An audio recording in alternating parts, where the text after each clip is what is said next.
Today, I'll be attempting to beat Pokemon Violet using only shiny bug types. But there is two massive problems. First, shiny bugs, extremely rare. It can take tens of hours just to find one. Second, the bug type kinda sucks. While there are some decent bug Pokemon, the type itself just might be the worst in all of Pokemon, which is really scary because if my shiny bugs faint in battle, then they're dead forever. So, how many shiny bugs will I find? How many will survive? And can they get all 18 badges and beat Professor Toro? Well, let's find out. Thankfully, bug types are super common in the early parts of any Pokemon game, so we have a few good options for our first shiny hunt. But ultimately, I decided to hunt for Combee, a super cute and unique Pokemon that can only evolve into its final form Vespiquen if it's a female. And well, sadly, after hours of running around the fields of Cortondo, I do find a shiny Combee, but I'll let the reaction speak for itself. Oh,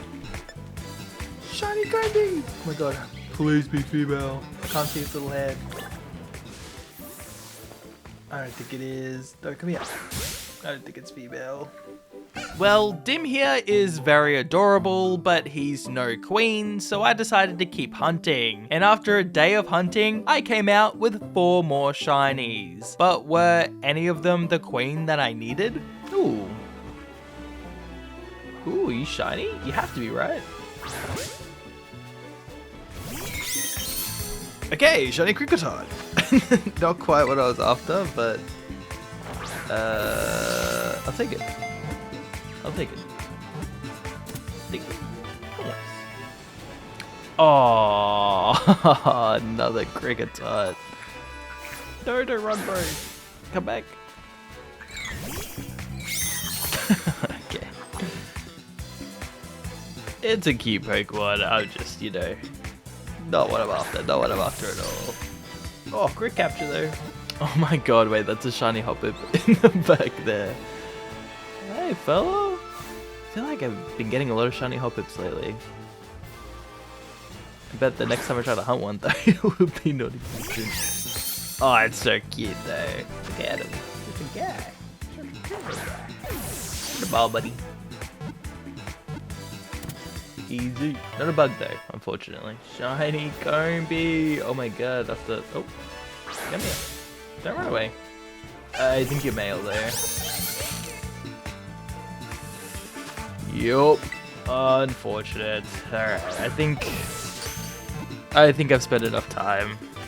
I think we give up, I guess. In the end, I didn't come out of this venture with a queen bee, but I did get a king in Francis the Kricketot, who can evolve into Kricketune right before we challenge Katie. And I mean, just look at his sick mustache. Bud's got more hair on his lip than I do on my head. Holy mogged. He's mogging me, I won't lie. Francis also kind of mogs Katie and her inferior bugs with sharp beak boosted aerial aces, taking the one-hit KO onto her Nimble and Torrentula. Teddiursa does survive one, but can't retaliate with anything significant, so it's an easy first badge. Sadly, life instantly gets much harder for my shiny bugs as they face down the titanic threat that is the Clorf Titan, that can threaten my bugs with deadly super effective rock tombs. Well, it's pretty clear that Dim and Francis need some backup, so I zoom around the early zones of Paldea in hunt for some new shiny bugs, and the first one to show up is an absolute beauty.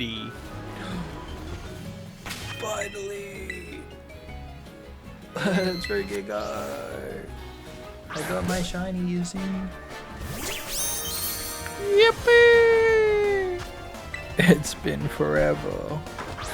Get in the ball, boy. Slim is pretty cute and its bright red color is dazzling, and it is a rare great Gen 9 shiny. I did still want at least one more bug though, as my secondary target was Scatterbug. But to avoid any phases, I decided to reset for an outbreak, and while it took longer than expected, I do eventually find my 4th shiny bug. Oh wait, yes, finally, oh my god. Oh my god. Dude. This took forever, man. Oh. Get the ball, bro. Oh, it's such a cute shiny though. Oh, but I'm so mad. It took forever, man. Slim and Flora are a pair of super cuties, but the beautiful thing about bugs is that they normally evolve super early, and so Slim evolves into Spidops and Flora into Vivian, two super underappreciated bugs that not only look fantastic, but should also be a great help for taking down Claw, though we still might not be able to make it out without saying an early goodbye to one of our shiny bugs. I lead this battle with Flora, who can hit a sleep powder thanks to her compound eyes ability, boosting her accuracy. I then switch into Slim, praying that the sleep will give him a chance to land some free attacks. Sadly though, it does wake up turn 1. Though by using Silk Trap, Slim can stay faster than the crab, and multiple low kicks clears phase 1. Now, phase 2 is where things get scary, as Cloth now has Rock Tomb, but it misses Flora turn 1, and she puts the crab to sleep. If that Rock Tomb landed, then Flora would be giga dead. But now we can switch into Slim, who can keep himself safe with Silk Traps, while Shelter whittles down Claw before we get the last hit, beating the first big hurdle for our bugs without any deaths. But this luck wouldn't last forever. Trust me, it's gonna get deadly. Well, okay, we don't have to worry about Brassius, as he uses grass types, one of the few types that are weak to bugs, so Francis can just Fury Cutter his team to bits, earning us the second gym badge. But now we must face down our scariest foe yet in the Sky Titan, a very powerful flying type monster whose favorite snack just so happens to be shiny bugs. And there is only one bug type that could potentially save us here, and that's Grubbin. Yes! Finally! Hello, little guy. Hello! Level 21. Wait, don't scream at me. It's rude. Boink. Let's go. Sorry, I'm a little sick. Grubbin! Grubbin in the ball! Get in there. 1, 2, 3.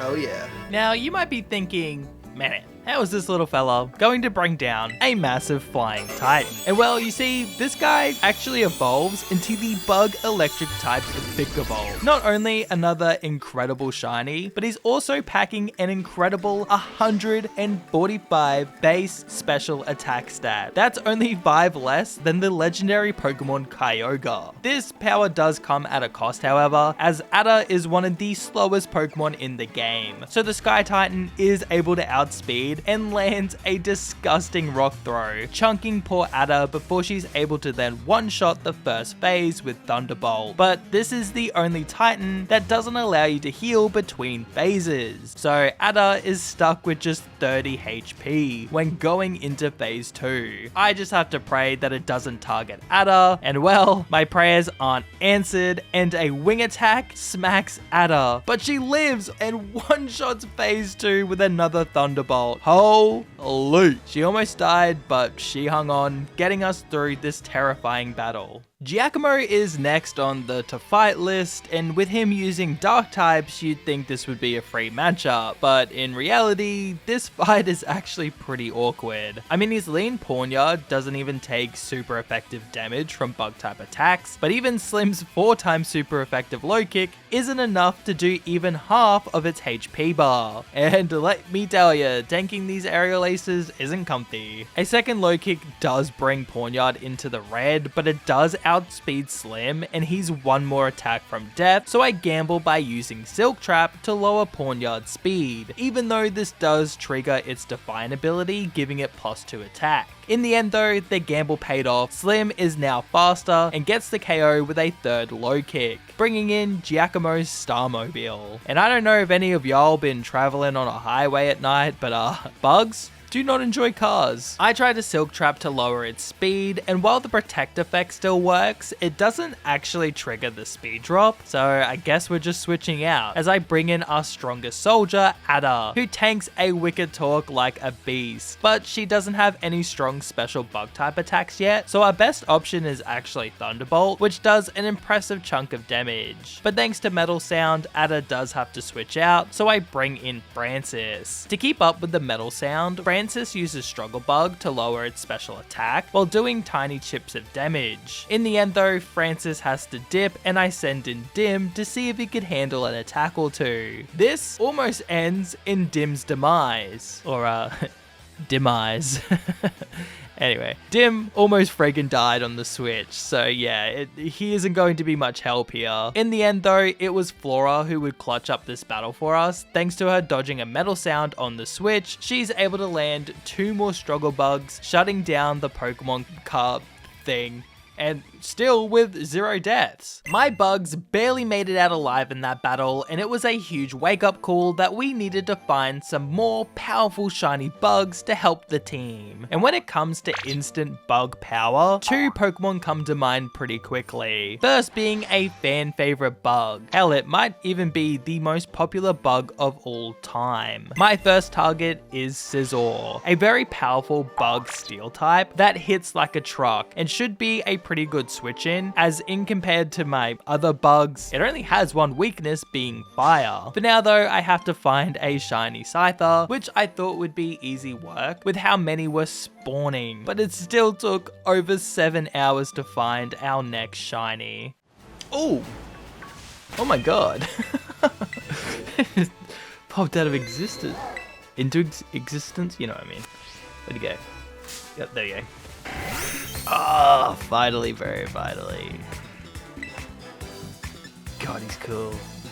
She's cool. I really don't want to. It's gonna be so annoying to catch. I waste no time evolving Rosie into a beautiful green shiny Scizor. And while her power is greatly appreciated, I still wanted one more powerhouse to join the team alongside her. So I went back to Kitakami to hunt down one of my personal favorite bugs. I was after Suwaddle, an absolute cutie with an incredible shiny, and was always a must-have whenever I'd played through Pokemon Black and White. So I was super excited to find this next shiny. Oh, yes! Yes! Oh, wait. No, it's running away. Come back.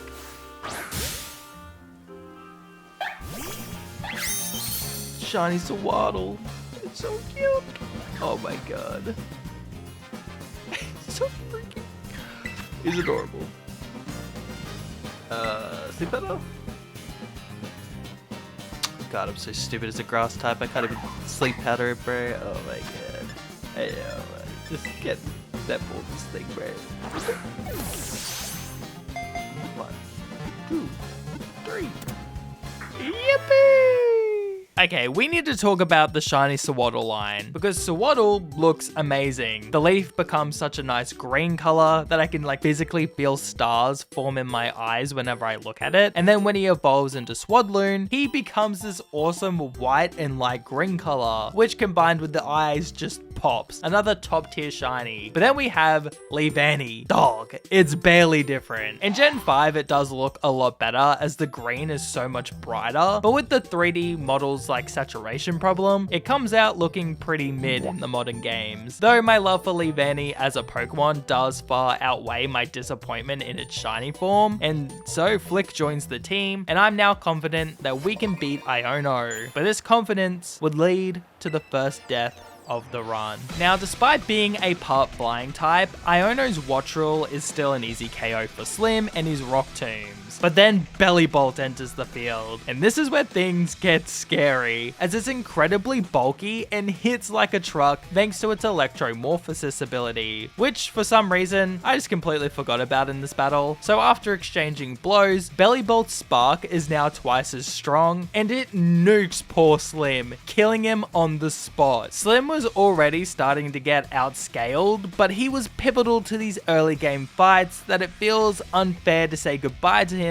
thanks to such a simple mistake on my part. And now that I'm painfully reminded of its ability, I need to pick my next bug carefully. And this leads me to bringing in Adder, who can hit the super effective dig, though it's not actually doing any crazy damage, while resisted sparks are still hitting hard. She switches to using a Thunderbolt, which just is barely off the mark to get the kill onto Bellibolt, but with one more attack on the following turn, we do take it down. Luxio is her third Pokemon, but not much of a threat, as Flora comes in and puts it to sleep before pivoting into Flick, who can take down the Electric Lion with a couple of bug bites. But now we have to deal with Iono's ace Miss Magius. It does waste its first Confuse Ray thanks to Flick's held Person Berry, allowing him to hit a Terra boosted Razor Leaf. Sadly though, the second Confuse Ray does stick, stick, and Flick hits himself in confusion. But he snaps out of it after tanking a Hex, and Razor Leaf plus a Slash is able to take down Miss Magius, earning us the 3rd gym badge. And normally this is the part of the run where we can chill out a bit because Mela is typically the easiest fight in the game. But not today, gang.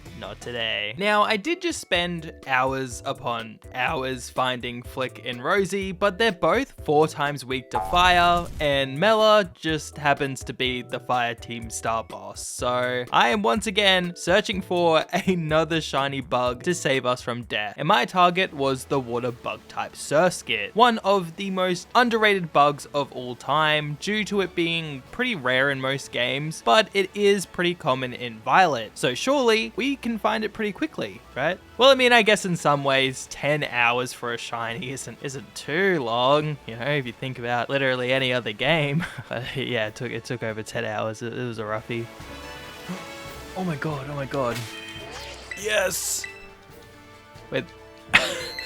I've been squinting for so long thinking, I just must be missing it. That's how long this is taking. I was like, oh, I must have been missing it. There's no way. Nope, it's here. It's very easy to see. Just did not want to show up. Oh my god. Such a good shiny, actually. I thought it was more bluff. Thorny is adorable, but she doesn't have the water terra type, and when she evolves into Masquerain, she loses her base water typing, which means she's just another bug weak to fire. But she's the best we got, so we're gonna have to figure something out. Even though Thorny does lose her water typing, she can still learn some water attacks like Rain Dance to set up the rain, weakening fire type attacks, and boosting the power of Surf, Thorny's 2nd water type attack, which is able to one-shot Torkoal.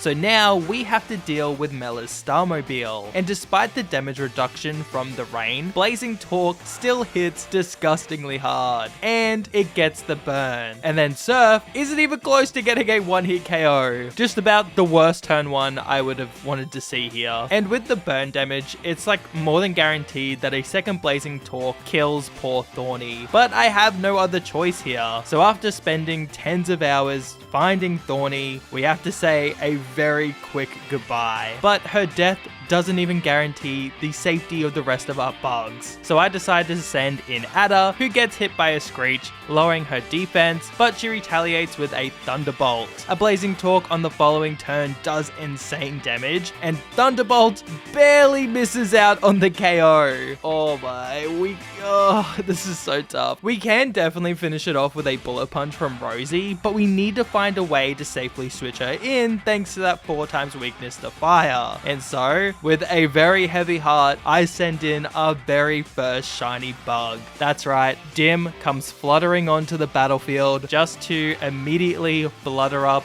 to the pearly bug gates up in the sky. He might not have seen much action this run, but he was always part of the team, cheering on his bug brothers and sisters, and his life paved the way for Rosie to safely finish off the battle with a Bullet Punch. And so, after sacrificing 2 shiny bugs, we've defeated Mela. Oh my.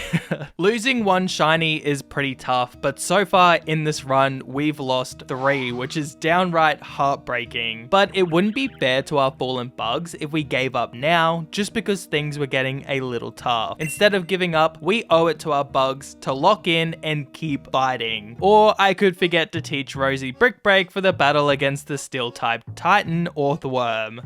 Oh man. Thankfully, the stacking damage of Fury Cutter is actually enough to beat phase 1, and then I can actually teach her Brick Break, making phase 2 a lot quicker and easier, which does bring us to Kofu, but I seriously need to stop making such silly mistakes. Kofu does use water types, which Ada would be great for if not for her awful speed stat, so instead I decide to use Flick, who can set up a Swords Dance for +2 attack, and then he trailblazes right through Veluza to give himself +1 speed. This lets him outspeed Wog Trio to get another easy 1-hit KO. As for Kofi's ace, it's a lot tankier, but we can abuse the item loaded dice and bullet seed to hit for massive multi-hit damage. And yeah, easy win.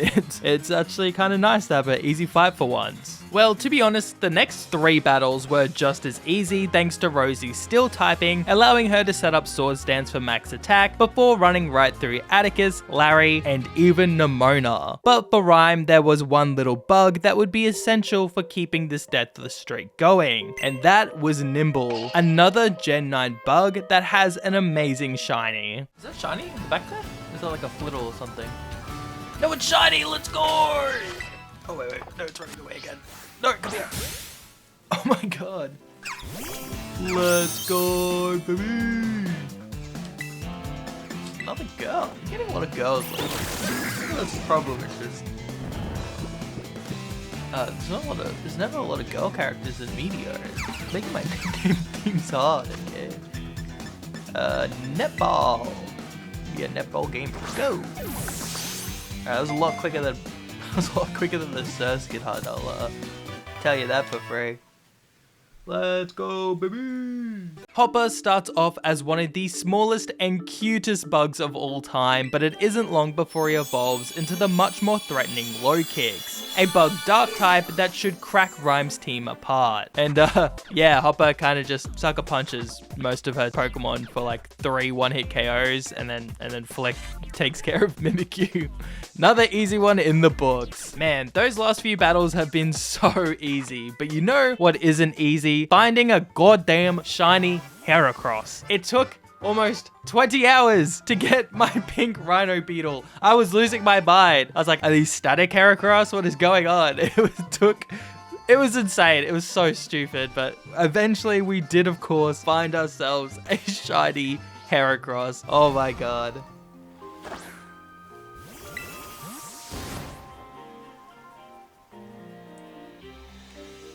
Oh my god, yes. Yes. Finally, bro, the saga. It's over. Let's freaking go. Oh my god. Oh, I'm just getting so over it. I don't know. Sometimes, look, I'm only human. Sometimes some hunts takes it out of me, okay? This is definitely one of them. This is phase 4. My god. It's a cool shiny though, to be fair.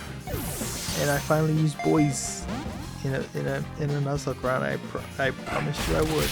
Ooh. I should probably switch Pokemon. Anyway, shiny Heracross, let's freaking go.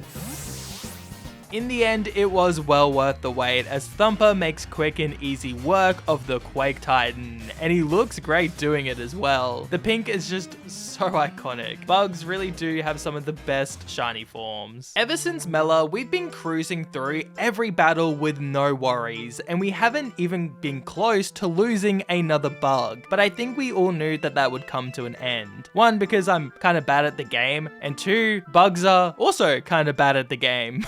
But our next death wasn't even during a proper boss fight. It was against our rival Nimona. Her Lycanroc is now doing a lot more damage than last time, so Rosie can only set up to +4 attack. Bullet Punch then of course one-shots Lycanroc, but her Pawmo is now a Pawmot, and it is part fighting type, meaning it resists Bullet Punch, allowing it to live, and a Spark procs Rosie's Citrus Berry before she takes the KO. And then Sligo is easy pickings. So far, so good. But then Quaquaval enters the field, and with it comes a sudden downpour, in turn boosting its already powerful Aqua Steps. There is no way Rosie can outspeed and one-shot, and there is no way Rosie can live an Aqua Step, so I'm forced to switch in a sacrifice. And so, our king, the goat of mustaches, the musical genius, Francis, comes in and is killed by 2 Aqua Steps. Oh, I'm sorry, Francis, you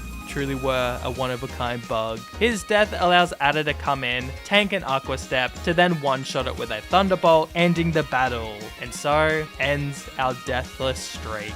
I'm sorry, Francis. This is a time where I should really lock in to prevent any more squish bugs, and so you'd think I'd be using Hopper in this upcoming battle against Tulip. But unfortunately, I just kind of have a favorite child and his name is Flick. So I decided to get our 7th badge with our Libani. This was easy work though, just not gonna lie to you, as Flick sets up an attack boost and then just chops Tulip's team with a few X's. Easy W's. And well, the 8th and final gym badge was just kind of a few bullet punches away, earning us the right to challenge the Elite Four. But we do have a few more things to take care of before we take on the ultimate challenge. First on the pre-Elite Four to-do list was Ortega, who has been really annoying as of late, so I wanted the best chance to beat him without any headaches. And to do that, I needed a poison type in our ranks, which is the perfect excuse to hunt for another personal favorite when it comes to shiny bugs, as my target was Venomoth. And thanks to the outbreak method, it really didn't take long for our blue-eyed bug to appear. Oh my god, I am recording. Oh my god, I was scared I wasn't recording for a second. Shiny Venonat, we did it. I was like, oh man, I would not be recording, but I was. Let's freaking go. I love this shiny so much. It's so good. I quickly evolved the newly caught April, and just look at how captivating this shiny is. We, as a society, don't talk about shiny Venomoth enough. It's so good. April isn't only beautiful though, she's also a killing machine thanks to her learning the setup move Quiver Dance, which we can safely set up with against Ortega's Azumarill thanks to its best move being Bounce, a 2-turn move, which means we can avoid the damage part with Protect, and so with a few boosts to her special attack and speed, she can fire off some super effective sludge bombs for an easy sweep, avoiding the really annoying Ortega confusion cycle, thank god. The final Titan has also been giving me some real trouble over the last few videos, but today we have Flora, who can Giga Drain the Dondozo phase with ease, and as for Tatsugiri, Flora just keeps it asleep with sleep powders, while Arven's Greedent just beats it up, forcing it to nap forever. This leaves us with Eri, but Rosie just sets up a sword stance and agility to outspeed and hit Terra boosted wing attacks to pave the way to the Elite Four. But these are the strongest trainers in Paldea, and I'm not super confident in my current bug lineup. So I went on the hunt for some of the strongest bugs that will surely help us in our goal of becoming champion, and first was the Ice Moth, Frostmoth. Yes. Oh my god, that's so much easier to see. Oh my god, I was like scared. No. That is shiny, right? I'm not crazy. Yes! Oh my god. Okay, awesome. I'm really scared I'd miss that, but no, that's super obvious. Let's go, baby. And then, well, I just go on the hunt for another moth, just the opposite element, as I track down a shiny Larvesta. Wait. Is that shiny? Wait. It is! Oh my god! Has it even been like... It's been like maybe an hour since Frostmoth. What is happening? Oh, it's so cool. Oh, this is such a dope shiny. Oh, let's freaking go. I took so long for me to clock, but it's so sick. Oh my god. Send that ball again and pray. Yes! Dude, it's so cool. Woo! Sadly, Queen the Larvesta evolves just after Rika's level cap, so we'll have to enter the Elite Four with just one unassuming bug. Thankfully though, Rika isn't much of an issue, as Flick can set up Sword Stance to then Bullet Seed and Leaf Blade down all of her ground types, which then gives Queen enough EXP to evolve into Volcarona, the closest we'll ever get to a legendary bug type. You know, besides Genesect I guess, but doesn't count, mythical, can't use it. Queen evolved just in time to help us in the battle against the Steel-type Master Poppy. And the first step is taking down her Cobraja, as it can hit with a high horsepower for stupid damage. So we take it down with a Heat Wave, but then I kinda messed up when Bronzor hit the field, because I've never actually seen this thing attack before, so I kinda thought it was just safe to set up a Quiver Dance. But it uses Earthquake, doing massive damage. Queen can one-shot it in retaliation, and then KOs Corviknight, but Poppy's Magnezone has the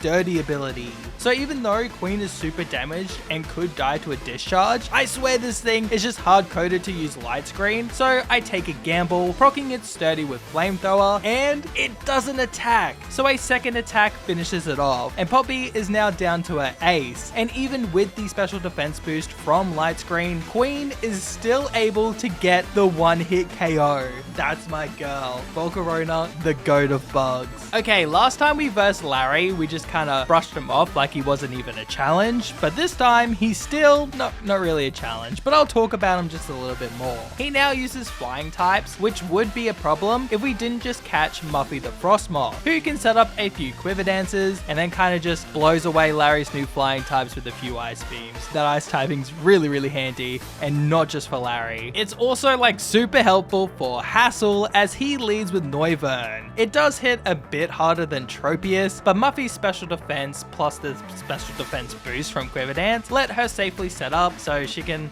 kind of just get another sweep. Awesome. And this brings us straight to Geeta. Longtime viewers aren't only extremely handsome, yeah, I'm talking about you, but they also know that I tend to Giga Throw whenever I verse Geeta. She's the easiest champion in the franchise, but I always find a way to get one of my Pokemon killed here, and today is no different.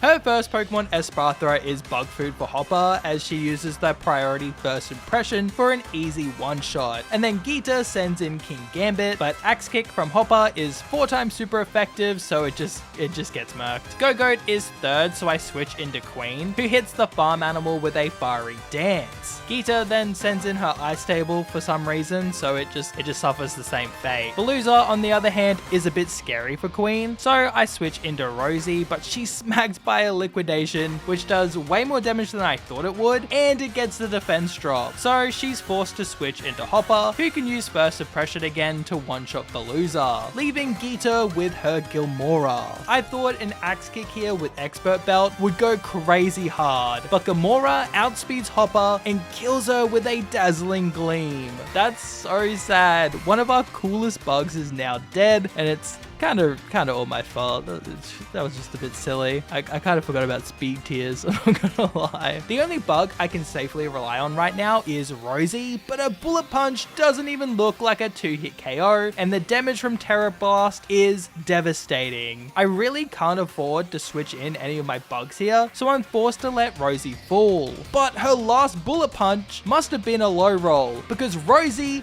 gets the KO with a second Bullet Punch, winning the battle. And with that, our bugs have become champions. But the run is far from over. Before we can head down to Area 0, we must first beat our friends in battle. And so I decided to challenge Arvin first, as he's normally the easiest. But today, he ended up being a real pain. I lead with Flora, and she's able to put his Greedent to sleep, and she sets up 3 Quiver Dances. This plus the Terra Boost is enough to one-shot Greedent, and then the incoming Scovillain. But his Garganacl survives a Giga Drain with red HP, and even with the healing, a Stone Edge is more than enough to one-shot Flora, just killing her on the spot. I really thought Giga Drain could one-shot, so that was really tragic and honestly kind of surprising. April can come in and finish off Garganacl with Bug Buzz, and Arvin sends in his Toadschool, and thanks to its massive special defense stat, it's able to tank a Sludge Bomb like it's nothing. Though, April does get the poison, so hopefully that will help, as Toadschool puts April to sleep with Spore. Earth Power on the next turn does hurt April, but she wakes up in time to finish off the Squid with another Sludge Bomb. Cloyster is the opposite of Toadschool. It has amazing physical defense, but awful special defense. So it's an easy one-shot KO while healing with Giga Drain. And so Arvin is left with his Mabosstiff, and I thought Bug Buzz could squeak out an easy KO here, but it doesn't even bring it into the red, and its Psychic Fangs gets a critical hit, killing April. Man, that's 2 deaths and 2 Arvin. What is going on? I also don't know if that crit mattered or not. I'm inclined to say it did. Like, I feel like we could have lived on like 1 HP, but it is what it is. Rosie can come in and Bullet Punch to clean up, but That brings our death count to 7. That's more than a whole team of shiny bugs dead. And we still have 3 battles left before Area 0. Thankfully, those next 3 battles were pretty simple to crack, as Queen dances on Clavel and Penny like it's nothing. As for Nimona, we found out last time that Rosie isn't our best sweeper against her, so this would be the first time in a while that I bring in Thumper, who can boost his speed with Trailblaze, and then Sword Stances for boosted attack, and then he can just chop up Nimona's team to bits. And now, we're heading down to Area 0 to take on AI Toro, but I've really been relying on setup moves for far too long. So this final fight, I'm banning any moves that boosts our Pokemon stats. This is the final battle to decide if I can beat Pokemon Violet using only shiny bugs, and without the use of our bugs OP setup moves. Well, let's just get to it. I lead the final battle with Thumper, and he's holding the Choice Scarf, allowing him to outspeed and land a nasty 4x super effective Earthquake onto Iron Moth, scoring a very quick one-hit KO. Iron Bundle is next, and Thumper is locked into Earthquake, so I switch him out for Adder, and this is a free switch thanks to Iron Bundle setting up the snow. But then it just kind of does it again, giving Adder a free KO. Not sure why it used Snowscape twice, but I'll definitely take it. Iron Thorns is pretty scary, but it also has a 4x weakness to Earthquake, so I switch back into Thumper, and Stone Edge hits like a truck, but a cheeky Earthquake runs said truck right off the road. Iron Jugulis is also like really scary, and we are forced to switch here, and I decide to bring in Muffy, who is holding the Assault Vest, but Air Slash is still doing over half her HP, and then on the following turn, Iron Jugulis is able to outspeed and kill our Snowy Moth with a flamethrower. That was super tragic, but it did at least give us a free switch into Adder, who after tanking another flamethrower is able to get a one-hit KO with Thunderbolt, which in turn brings in Iron Hands. I know it can't do much to Adder, so she sets up a Sticky Webs onto the field before Volt switching into Queen, and Thunder Punch on the switch does just stupid amounts of damage. I really expected Psychic to get an easy KO here, but Iron Hands is just too tanky, so it survives with red HP before then killing Queen. I am getting a bit worried here, so I send in our reliable Goat Flick, who can finish off Iron Hands, but he might struggle against Turo's ace Iron Valiant, though the speed drop from Sticky Webs does help. Sadly though, Leaf Blade isn't looking like a 2-hit KO, but Flick is able to survive one Poison Jab, so I keep him in to see if we can get a cheeky crit, but that doesn't end up working, as a second Leaf Blade leaves Iron Valiant with red HP before Flick is also killed. We've lost half our team of bugs in this final fight alone, but each death made this moment possible as I send in Rosie, and with all of her comrades behind her, giving her that final push, she's able to land a Bullet Punch, getting the KO onto Iron Valiant, and with that, I've beaten Pokemon Violet using only shiny bug types. But in the end, only 3 of them survived, which is pretty crazy, especially compared to birds, my god. If you made it to the end of this video, then I assumed you liked it, so consider subscribing and liking the video so you can stay up to date with any new uploads. While you wait though, maybe check out the videos on screen now, or if you want some videos on older gens, check out my second channel. As always though, huge thanks to our members and huge thanks to everyone watching. I hope you enjoyed the rest of your day, stay safe and be kind. Bye!